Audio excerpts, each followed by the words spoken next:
नमस्कार दोस्तों, आप देख रहे हैं पेंजी न्यूज़ 24। इसको लाइक, शेयर और सब्सक्राइब जरूर करें। अंबेडकर जयंती पर पाटीदार नेता हार्दिक पटेल सूरत के भीमसेना के साथ मंच साझा करते हुए दिखाई दिए तथा उन्होंने ज़बरदस्त भाषण भी दिए। तो चलिए देखते हैं आगे का रिपोर्ट हमारे रिपोर्टर प्रफुल्ल भाई लोढ़िया जी के साथ।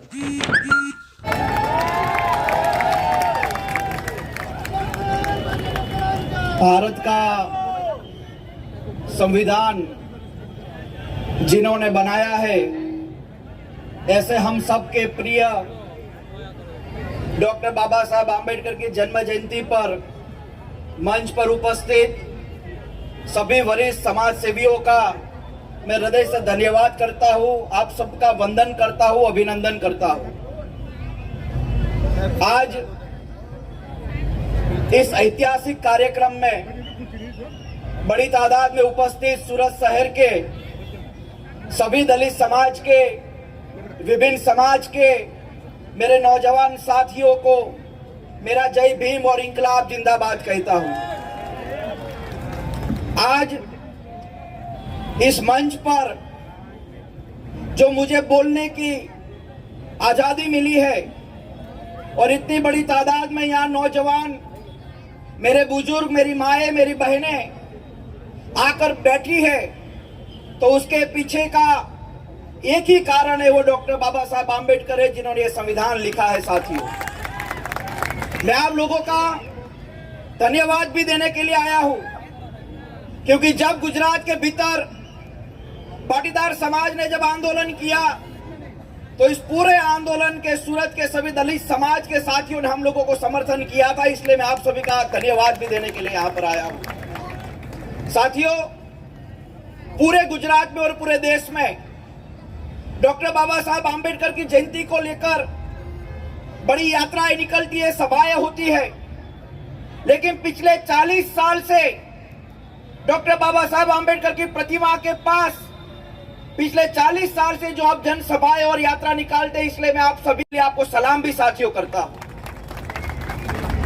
एक दिन सुरेश भाई का फोन आया कि हार्दिक भाई, डॉक्टर बाबा साहब आम्बेडकर की जयंती पर हम यात्रा भी निकालते हैं, रेलवे स्टेशन से लेकर सरदार साहब की प्रतिमा तक, अंबेडकर साहब की प्रतिमा तक, आपको वहां पर आना है।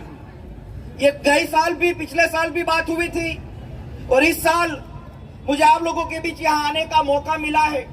इसको मैं सच में गर्व महसूस करता हूँ कि मेरे साथियों के पास, जिनके पास खुददारी है, जिनके पास खुमारी है, और कोई भी सरकार क्यों ना हो, ये दलित समाज का एक भी नौजवान उस सरकार से डरा नहीं है। उन लोगों के बीच आकर मुझे आने का मौका साथियों मिला है।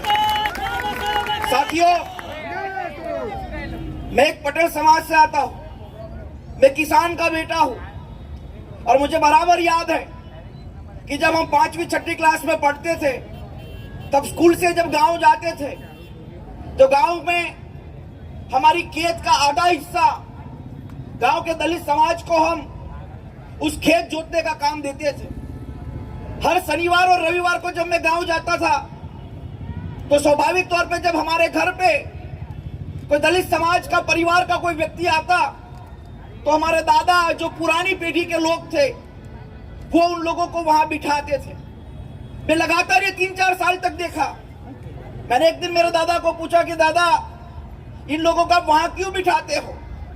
तो बोले, हार्दिक वो दलित है। मैं खुल के बोलूंगा इस मंच से, वो दलित है। मैंने कहा, दलित का मतलब क्या होता है? बोले, अपना खेत जोत रहे हैं। मैंने कहा, हम उसको चाय किसी अलग कटोरी में देते हैं, लेकिन पूरा खेत उसको जोतने के लिए दिया है, तो मैं चाहता हूं वो गेहूं भी हमको नहीं खाना चाहिए। लेकिन उसके बाद मेरे परिवार में ना पटेल, ना दलित, ना कोई और जात इस गुजरात को बनाने में किसी एक जात का हिस्सा नहीं रहा।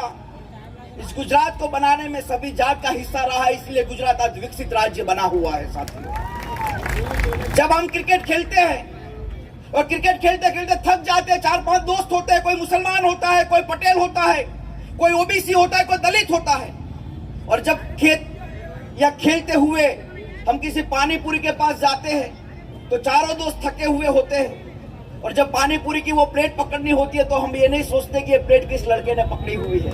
लेकिन वो प्लेट एक लड़का पकड़ता है और उस प्लेट से पानी पूरी वो पटेल भी खाता है, वो दलित भी खाता है, वो मुसलमान भी खाता है, क्योंकि हम लोगों में वो भाईचारा रखने की साथियों हम लोगों को जरूरत है। अगर आपको आपकी ताकत दिखानी है, मैं ये नहीं कहता कि अलग अलग कार्यक्रम नहीं होने चाहिए पूरे सूरत में, लेकिन शाम को एक बड़ी ताकत एक साथ होना चाहिए, ताकि कुछ लोगों को पता चले कि आपके पास भी इतनी ताकत साथियों सूरत के अंदर है। और इसीलिए कोई महाराष्ट्र का नहीं है, कोई गुजरात का नहीं है, अलग अलग राज्यों से यह देश बना है, अलग अलग जातियों से यह देश बना है। इसीलिए हम सबको साथ मिलकर इस लड़ाई को आगे बढ़ाने की साथियों जरूरत है।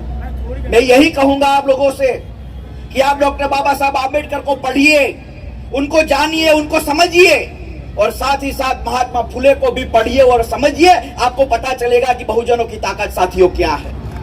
साथियों, आज के कार्यक्रम के लिए मैं मंच पर बैठे हुए हमारे सभी साथियों का हृदय से आभार मानता हूं और यहाँ आए हुए नौजवान साथियों का भी हृदय से आभार मानता हूं कि आइए सब साथ मिलकर एक नए भारत का निर्माण करते हैं, एक नए गुजरात का निर्माण करते हैं, और साथ मिलकर जय सरदार और जय भीम भी बोलते हैं। साथियों, आइए साथ मिलकर एक नए भारत और नए गुजरात का निर्माण करते हैं। बस इसी बात के साथ आप लोगों के बीच यहाँ आने का मौका मिला, आप लोगों के बीच बातचीत करने का मौका मिला, इसलिए मैं आप सबका हृदय से धन्यवाद देता हूँ। आखिरी में जय जय जय जय जय भीम बोलूंगा तो हाथ की मुट्ठी बंद करके आपकी आवाज गांधीनगर और दिल्ली की लोकसभा तक पहुंचनी चाहिए। तैयार है सब? अब कहाँ तैयार हो गए? डॉक्टर बाबा साहब आम्बेडकर ने बहुत दिन लगाए थे संविधान बनाने में। वो कहते थे कि तुम आवाज जोर से करो, लेकिन तुम आवाज ही जोर से करना नहीं चाहते, तो उनकी क्या गलती? और शेर जैसे आवाज होनी चाहिए, शेर नहीं सुरेश भाई, बब्बर शेर जैसी होनी चाहिए। बब्बर शेर की आवाज बहुत अलग होती है, उसकी जो केस होती है वो गजब होती है, और शेर की केस थोड़ी अलग होती है। तो मैं चाहता हूं कि बब्बर शेर की तरह आपकी आवाज होनी चाहिए। बोले जय भीम, जय भीम, जय भीम। धन्यवाद, आप सभी का हृदय से आभार। जय हिंद। दादानो